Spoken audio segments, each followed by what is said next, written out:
Il y a quelques années, j'avais été reçue sur un panel de discussion pour jaser bonheur. La question était toute simple. C'est quoi le bonheur pour toi? Et en faisant le ménage de mes textes, j'ai retrouvé ce que j'avais répondu, du moins les points de forme que j'en avais fait pour préparer l'entrevue. Et ce que je trouve intéressant, c'est que même 5 ans plus tard, la définition est toujours valide et toujours appropriée. Je te partage tout ça après l'intro. Parce qu'on a tous des vies occupées, des agendas surchargés et que malgré tout, on aimerait apprendre à se déposer.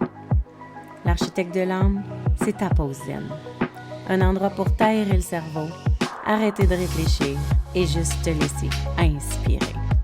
Un endroit pour toi, pour apprendre à sortir du mode cruise control qu'on a adopté et recommencer à cultiver la joie. Ensemble, on va se les remettre les deux mains sur le volant. Bienvenue dans l'architecte de l'âme. Bienvenue chez toi. Attention, ça commence fort. À la question « C'est quoi le bonheur pour toi ?» ma première réponse en entrevue, c'est de reconnaître que c'est un choix. Ça fait réfléchir. On le dit souvent, le bonheur est un choix, mais qu'est-ce que ça fait vibrer en toi? Est-ce que tu y crois? Est-ce que tu le ressens? Et est-ce que tu es capable de faire le choix du bonheur? Lorsqu'on sait que tout est un choix, il me semble qu'on ne peut pas faire autrement que de le rencontrer, le bonheur. Mais le bonheur, on n'attend pas de le rencontrer. On tente de l'atteindre. Et c'est malheureusement ce qui en fait une utopie. Un désir qui ne pourra pas se matérialiser. Parce qu'on tente d'atteindre un objectif idéal en oubliant les contraintes externes. On recherche une illusion de bonheur et on ne veut pas se concentrer sur le vrai bonheur. On entend souvent l'expression que le voyage n'est pas dans l'atteinte de l'objectif final, mais plutôt dans tout le chemin qu'on va parcourir pour faire ce voyage, et que c'est là que c'est enrichissant et que c'est là que sont les apprentissages. Le bonheur, c'est la même chose. Il n'y a pas de bonheur ultime parce que quand tu vas arriver au bout de ton objectif, tu vas en vouloir en atteindre un autre et c'est tout à fait normal. Et même que peut-être en cours de route, si ton bonheur est une destination à atteindre et que tu venais qu'à changer d'idée ou à te réinventer, que croirais-tu? Serais-tu déçu? Donc l'atteinte d'un bonheur ultime, c'est qu'illusoire. C'est la société qui nous demande sans cesse de croire qu'on va être heureux plus tard. Quand on va avoir la bonne job, quand on va avoir assez d'argent, quand on va avoir la bonne voiture, quand on va avoir le bon partenaire de vie. Et tout ça, ça nous garde dans l'insatisfaction. L'insatisfaction de tout, là. Et cette insatisfaction-là, c'est l'antipode du bonheur. Parce que le bonheur, là, c'est juste vivre. C'est expérimenter. C'est se donner le droit de se tromper, de recommencer. Des fois réussir, souvent se tromper, tout le temps recommencer. Si le bonheur, c'est vivre et que t'es en vie, donc t'es dans le bonheur tous les jours, non? Et si on commençait dès maintenant à reconnaître que nous sommes le bonheur? Je suis joie, je suis lumière, je suis plaisir, je suis bonheur. Et si on choisissait le bonheur, maintenant, en arrêtant de focusser sur les ondes grises? Parce que les ondes grises, ça fait partie de la vie. Il y aura toujours des hauts et des bas dans la vie, comme le cœur qui bat. Sur un électrocardiogramme, la seule façon de savoir que tu es en vie, c'est que la petite ligne, elle monte et elle descend. quand le dessin devient linéaire, il n'y a plus rien. On est mort. Alors pourquoi s'attendre à vivre une vie linéaire? Pourquoi rejeter les hauts et les bas? Et si on apprenait à doser les montagnes russes? Et si c'était ça le vrai challenge du bonheur? Les zones grises sont pas supposées nous faire peur.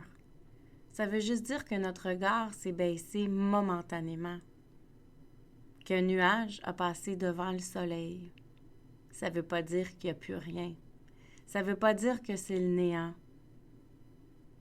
Ça veut pas dire que c'est vide non plus. Ça veut juste dire qu'il faut apprendre à marcher dans le noir, se fier aux autres sens, ressentir, toucher. Traverser un tunnel noir, c'est pas grave. Peut-être que tes yeux voient pas devant, mais tu peux sentir les murs avec tes mains et tes doigts qui frôlent, le plancher sous tes pieds, l'odeur, l'humidité qui va tranquillement se transformer en un vent doux, en un vent chaud. Et ça, c'est signe qu'on avance. C'est signe que tranquillement, le paysage est en train de changer droit devant, même si on ne le voit pas. Est-ce qu'on veut vraiment se débarrasser des chaos, de la noirceur, des ondes grises? Est-ce qu'on veut vraiment se débarrasser de tout ceci quand on sait que c'est ça l'expérience de la vie? Vouloir se débarrasser, c'est résister. Résister, c'est pas faire circuler l'énergie. Et quand l'énergie ne circule pas, il y a des blocages. L'idée, c'est pas de se débarrasser de ce qui est moins agréable, mais de rendre ce qui est moins agréable plus léger. Plus je focus sur la noirceur, plus j'en ai peur, plus ça devient lourd, plus je m'éloigne de mon bonheur.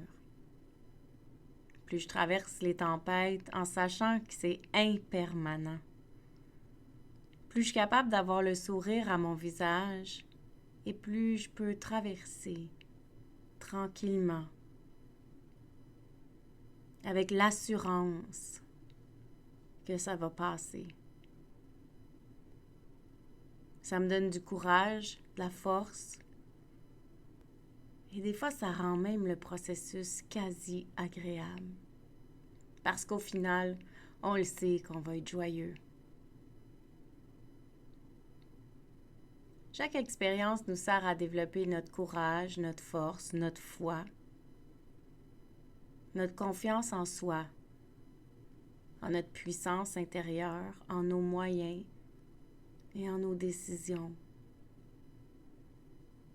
Donc, chaque expérience nous permet de se rapprocher encore plus pas à pas de qui l'on est, de faire des choix alignés avec soi. Et quand on fait des choix alignés avec soi, on nage dans le bonheur. C'est quoi le bonheur pour toi? Pour moi, c'est toujours et encore reconnaître que c'est un choix. Parce que c'est ma responsabilité de choisir. Et quand je choisis, j'ai le droit de choisir des fois de rester sur place, de rien faire, de tourner en rond. J'ai le droit de choisir de prendre un pas de recul, d'attendre, d'observer autour avant de bouger, avant de m'activer, avant d'avancer. Parce que ça aussi, ça fait partie du bonheur, de s'assurer de faire le choix quand il est aligné en soi.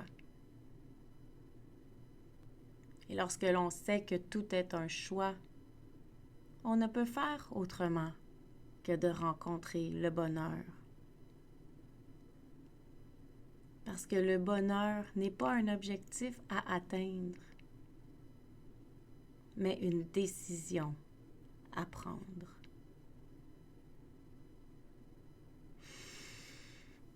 Ah, quel texte! Est-ce que tu l'as aimé? Est-ce que tu as retenu quelques petites pépites? Wow! C'est tellement encore ça pour moi. J'adore parler bonheur parce que j'adore parler de responsabilité. C'est vrai que tout est un choix. Comment on réagit à une situation, c'est ça qui fait comment elle va se traverser, comment on va la vivre et combien de bonheur on va pouvoir y semer. Et pour toi, le bonheur, c'est quoi? Ce que je remarque, c'est que c'est difficile de faire des choix parfois parce qu'on est embrumé par nos peurs, par nos croyances, par nos bloqueurs, nos saboteurs. Alors, pour pouvoir marcher tranquillement vers ton bonheur, toi aussi, la semaine prochaine, j'ai décidé de te faire le décodage d'une croyance. Comment la reconnaître, comment l'accueillir. Parce que plus on va se défaire de nos boulets, de nos croyances, de nos limitations, plus on va être capable de marcher avec assurance ce chemin du bonheur. Et juste se donner le droit de vivre sans avoir peur d'expérimenter, en sachant qu'on est pleinement outillé. Mais avant d'aller apprendre à défaire tes croyances, je te souhaite de passer une semaine à observer à quel point il est déjà présent le bonheur. Je te souhaite d'observer quand c'est possible pour toi de faire un choix et qu'est-ce qui te contraint à faire les vrais choix pour toi. Puis je te souhaite de prendre un pas de recul pour être capable de réaliser que même quand on ne fait pas de choix, c'est un choix de rien faire. Alors, zone grise ou pas, je te dis que le bonheur soit avec toi. Bonne semaine! Ah, gratitude fois 1000 d'avoir été ici. Ça me fait tellement plaisir de jaser avec toi. J'ai déjà hâte au prochain épisode. Entre-temps, si tu as envie d'encourager l'architecte de l'âme, va sur ta plateforme d'écoute préférée, laisse-moi un commentaire ou des étoiles. Puis surtout, abonne-toi pour ne rien manquer. Si tu as envie, tu peux aussi partager l'épisode pour m'aider à me faire connaître. Place-le dans ta story en me disant ce qui t'a le plus touché aujourd'hui. N'oublie pas de me taguer melcy.soul.architect pour que je puisse aller liker et te répondre. Je voudrais aussi prendre le temps d'ajouter mes gratitudes pour toi, de m'avoir écouté, mais surtout que tu aies pris le temps, ce temps-là, pour toi. C'est grâce à ces quelques minutes de concentration sur toute autre chose que le brouhaha de la vie que ton âme se relâche et s'aligne. Et pour ça, je te dis bravo. Parce qu'à chaque écoute, tu reprends tranquillement ton volant vers la grande liberté. Cette liberté d'être, cette liberté de conscience, cette liberté de joie. Alors, si tu as juste une pépite à retenir aujourd'hui, c'est mon secret du bonheur, mon outil de gestion pour tous les soucis, ma phrase préférée. Écoute ton feeling. À tout bientôt. Love, Mel.